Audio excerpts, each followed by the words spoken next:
Friends, સ્વાગત છે તમારું મારી ગુજરાતી રસોઈ ટિપ્સ ચેનલમાં। તો આજે આપણે બનાવીશું પરફેક્ટ માપ સાથે અને એકદમ સરળ રીતે કંસાર। તો મારી આ રીતે તમે કંસાર બનાવશો તો પહેલી જ વારમાં એકદમ પરફેક્ટ કંસાર બનીને તમારો તૈયાર થશે। તો ચાલો આપણે કંસાર બનાવવાનું શરૂ કરીએ। તો કંસાર બનાવવા માટે તમે જોઈ શકો છો અહીંયા એક બાઉલ મેં અહીંયા ઘઉંનો કકરો લોટ લીધો છે।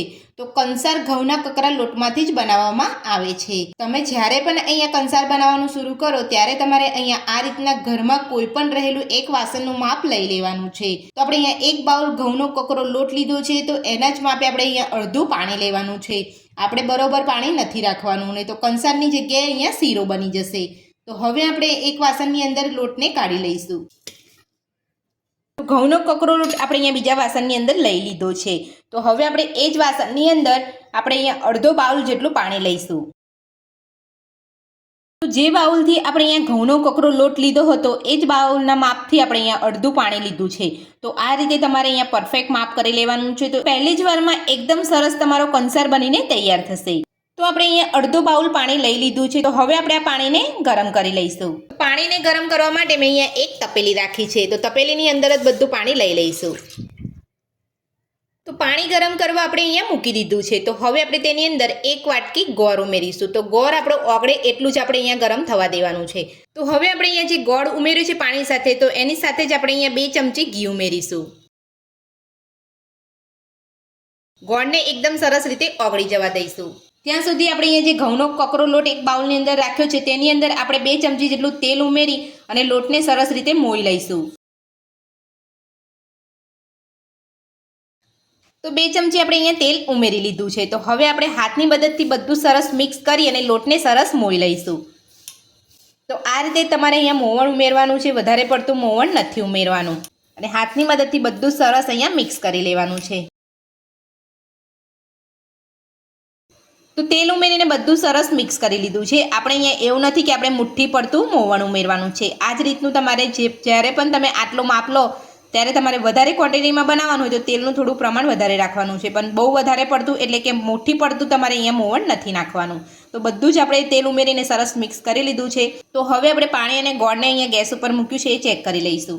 તો ગોળ આપણો અહીંયા સરસ ઓગળી ગયો છે। તો મેં અહીંયા 2 ચમચી ઘીનો ઉપયોગ કર્યો છે। જો તમે અહીંયા તેલનો ઉપયોગ કરવા માંગતા હોય તો તમે તેલ પણ લઈ શકો છો। તો હવે આપણે ગોળના પાણીને ગાળી લઈશું। તો ગોળની અંદર ઘણીવાર કચરું આવતું હોય છે, એટલે આપણે ગોળને ગાળીને ઉપયોગ કરવાનો છે, આપણે ડાયરેક્ટ ઉપયોગ નથી કરવાનો। હવે જે પાણી આપણે ગાળ્યું છે એ પાછું આપણે અહીંયા એક તપેલીની અંદર જ લઈ લઈશું। તો જે તપેલીની અંદર આપણે ગોળ ઓગાળ્યો હતો એ જ તપેલીની અંદર પાછું પાણી લઈ લઈશું અને ગેસ ઉપર રાખી લઈશું।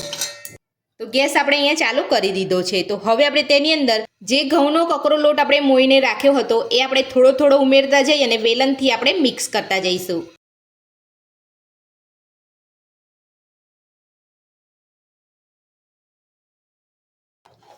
તો આ રીતે તમારે થોડો થોડો લોટ ઉમેરતા જાય અને આ રીતે વેલણથી તમારે અહીંયા સરસ હલાવી લેવાનું છે, એટલે એકદમ સરસ રીતે તમારો લોટ અહીંયા મિક્સ થઈ જશે।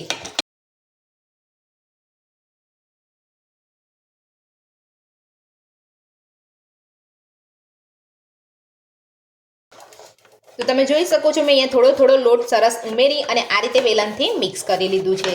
તો આ જ રીતે તમારે પણ મિક્સ કરી લેવાનું છે, અને ગેસની ફ્લેમ તમારે અહીંયા મીડિયમ જ રાખવાની છે। અહીંયા ફૂલ ગેસ ઉપર તમારે નથી બનાવવાનું, નહીં તો તમારો લોટ અહીંયા ચોંટી જશે અને લોટની અંદર તમારે ગાંઠા પડી જશે। તો થોડો થોડો લોટ ઉમેરીને આપણે તમે જોઈ શકો છો બધું સરસ અહીંયા મિક્સ થઈ ગયું છે અને લોટની અંદર ગાંઠા પણ નથી પડ્યા। તો હવે આપણે ગેસની ફ્લેમ બંધ કરી દઈશું।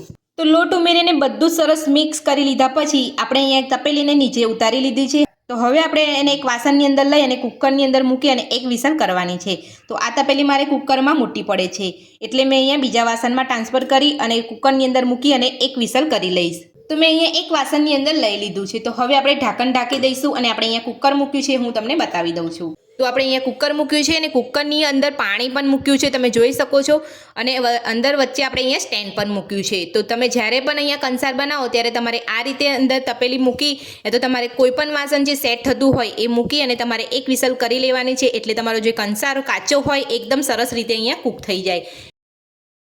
તો મીડિયમ ફ્લેમ ઉપર જ આપણે અહીંયા એક વિસલ કરવાની છે અને આ રીતે તમારે ઢાંકણ ઢાંકીને જ મૂકવાનું છે. જો તમે આ રીતે ઢાંકણ નહીં ઢાંકો તો જે અંદરની જે વરાળ નીકળશે એ બધું જ પાણી અંદર પડશે કંસારમાં. એટલે આ રીતે તમારે અહીંયા ઢાંકણ ઢાંકવાનું છે. તો હવે આપણે કુકરનું ઢાંકણ બંધ કરી અને ધીમા તાપે એક વિસલ કરી લઈશું. તો એક વિસલ થઈ અને કુકર આપણું અહીંયા ઠંડુ પડી ગયું છે. તો હવે આપણે કુકરનું ઢાંકણ ખોલી અને ચેક કરી લઈશું.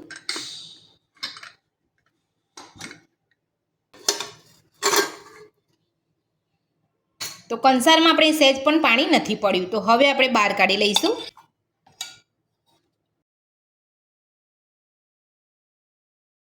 તો ગરમ ગરમ કંસારને એક ડીશની અંદર લઈ અને આપણે અહીંયા છૂટો કરી લીધો છે. તો હવે આપણે કંસારને સર્વ કરીશું. તો કંસાર ગરમ હોય ત્યારે જ આપણે કંસારને સર્વ કરવાનો છે. તો ગરમ ગરમ કંસારને છૂટો કરી અને એક ડીશની અંદર આપણે અહીંયા સર્વ કરી લીધો છે. તો હવે આપણે તેની ઉપર ઘી નાખીશું.